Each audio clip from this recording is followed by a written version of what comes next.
So yesterday, Ubisoft made an announcement that had everyone really annoyed with them. Go figure, right? Typically, Ubisoft will do that. They'll put something out there, whether it's live service based or some sort of experience booster that costs extra money, and it's a whole thing online.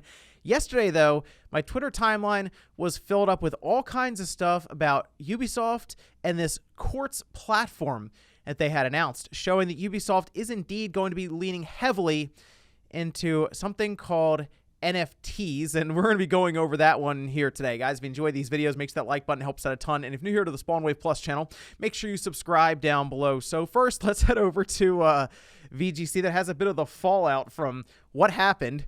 Ubisoft's NFT announcement gets more than 95% dislikes on YouTube.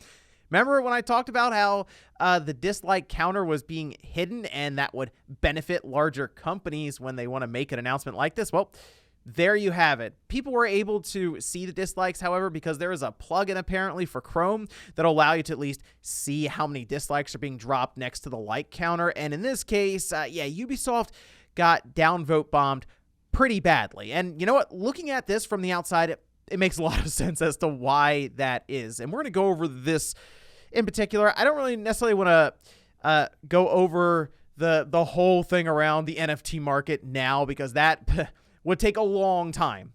But I will at least explain what an NFT is, because that's like the thing that always pops up is I don't even know what an NFT is. And to be fair to a lot of you, whenever this comes up, specifically talk around NFTs and games, people generally get pretty mad and emotional around it, and they never even really explain what it is. So very quickly, NFT stands for non-fungible token. Think of it as a digital receipt or a digital stamp that says you own data that is publicly written down basically on a ledger.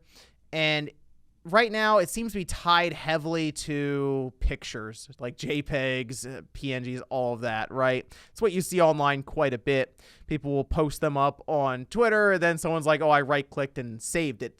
The biggest thing is your ownership, or how you would maybe buy a nice collectible and they'll ship it to you and you get like the certificate of authenticity. Think of it that way. You have something that says you are the owner of something else. I know it sounds weird, but we are heading more and more towards a serious reliance on the digital world. I mean, we see Facebook change their name to Meta and really dive into this whole VR metaverse thing. So, yeah, I mean, it's taking over. I think in like 20 to 30 years, I already feel old as it is looking around at a lot of games.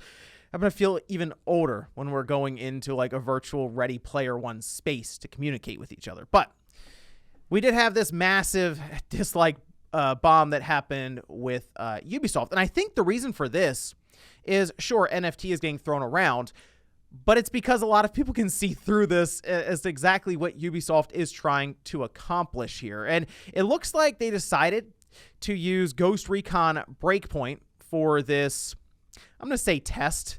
I feel like they are trying to weigh this out and see if it could actually work for a big new release down the road, because the idea here is they will have these skins or in-game items. They're more collectible, and they're going to be titled digits. Obviously, Ubisoft had to come up with some sort of marketing term to go alongside of NFT. Digits apparently is like what they're going with here.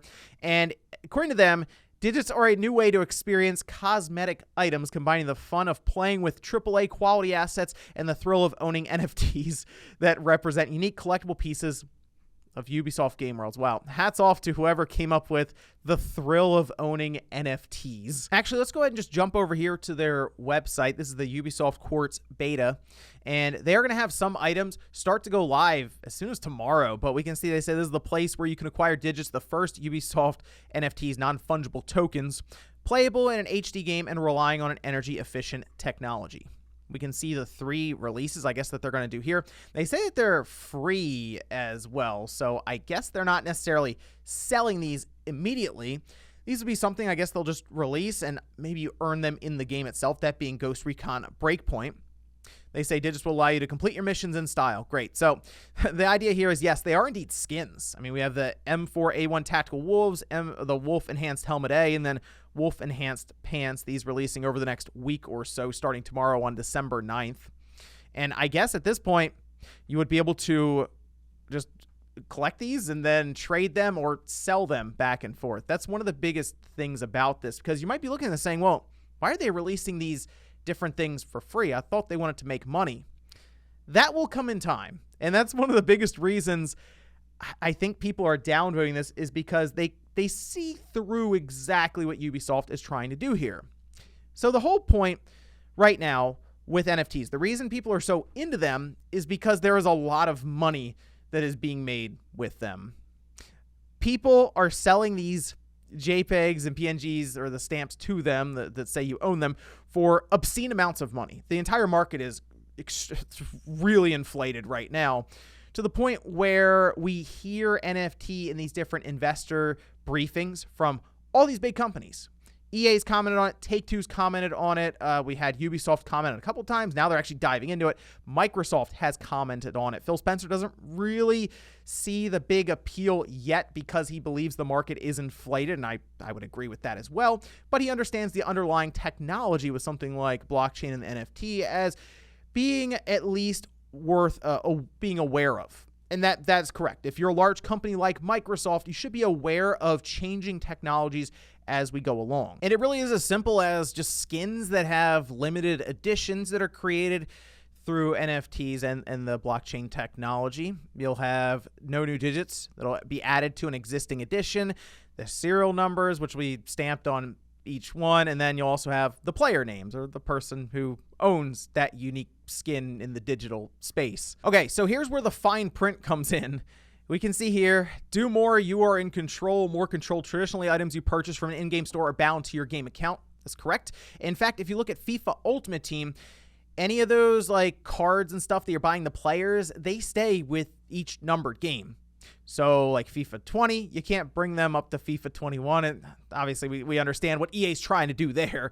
But the idea of being able to have your items leave the game and then go to another one is something that's been theorized. But remember, that means the game that is going to would have to support that asset from the previous game. That's a big thing in game development that is not really covered yet. Again, a lot of speculation in this space currently. The big point about this, though, and one thing that's positive in this and something that could happen in the future, is the idea of having more control over digital items like games. Like if you buy a digital game, you can't trade it in right now, but possibly in the future, if you were able to have more control of your game, remove it completely from a digital storefront and keep it in like a digital wallet, for example, you could then trade it to a friend, they could trade you one, or you could just sell it without Microsoft, Nintendo, Sony, or Valve being involved, which is exactly why you hear Valve on Steam ban anything with NFTs, because while people looked at it and said, "Oh, good, they're doing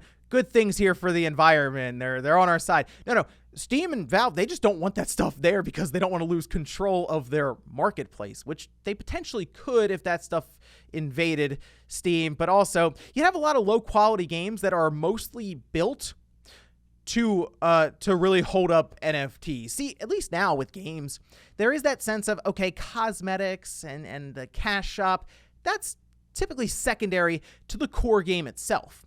However, a lot of games are now being created with the NFT and monetary side being held up, that cash shop being held up. Then they're like, okay, we got to build a game around this so we can create these unique non-fungible items. And that is one of the biggest concerns with people right now in games, is that if all of this really took off, and that's one of the reasons we have to keep an eye on this, is that it would lower the overall quality of our games and them more or less look to innovate when it comes to monetizing and creating these non-fungible pieces in the game. You think it's bad enough when we see Cash Shop show up with a couple $1,000s worth of cosmetics? Yeah, take that and exponentially grow it from there. We're talking millions of dollars in cosmetics. Now, you think I'm joking about millions of dollars in cosmetics, or Ubisoft showing up trying to sell a $1,000 skin for a vehicle or something, but like, people are spending crazy amounts of money on this stuff. Visa, even, the company. You might have one of their debit cards in your wallet now. Jumped into NFT craze buying a CryptoPunk for $150,000. A CryptoPunk looks like this. You may have seen them online, maybe on Twitter or something. Yes. Visa bought a $150,000 certificate of authenticity for one of these. Oh, and as for the energy efficient stuff that was mentioned during their trailer for the whole thing, which I thought was kind of funny, they definitely felt the need to try to put that out there because obviously it's something that was going to come up. There's certainly more issue with something like energy efficiency when it comes to proof of work like Bitcoin or Ethereum now, though Ethereum is supposed to be transitioning. Who knows when that's going to happen? But in this case, Tezos is being used by Ubisoft. Seemed to catch a lot of people off guard, but it's proof of stake and is even comparable to, I think, even VisaNet at this point when it comes to the amount of energy that it consumes. So from that point, at least Ubisoft did some research here and picked something that wasn't going to consume an obscene amount of energy to sell these digital NFT items. So what happens next? Well, Ubisoft's going to go ahead and launch this thing, I guess, starting tomorrow, and then we'll see how it does. My hope is that it doesn't do that well, because I see this as something that is probably going to have a massive effect if it explodes and Ubisoft reports stupid amounts of money that they've made and they have a ton of engagement to their games, and then they're going to announce these other things that are up for sale, and it just continues to build from there. You're going to start seeing this pop up in more and more games, and you're going to start seeing games be created specifically around the purpose of holding up very expensive digital items that are known as NFTs. I think they do have a place in the digital future, in the digital world that we're working towards, that being NFTs, non-fungible tokens, when it comes to digital ownership of items, especially as we become less and less reliant on the physical world and we legitimately go towards something like Ready Player One, which seems to be accelerating more and more recently. But as for games, especially these larger games from big companies like a Ubisoft and EA, Microsoft, Sony, Nintendo, I'm okay without them. But let me know what you guys think about all this down below. Thanks so much for watching, and I'll see you next time.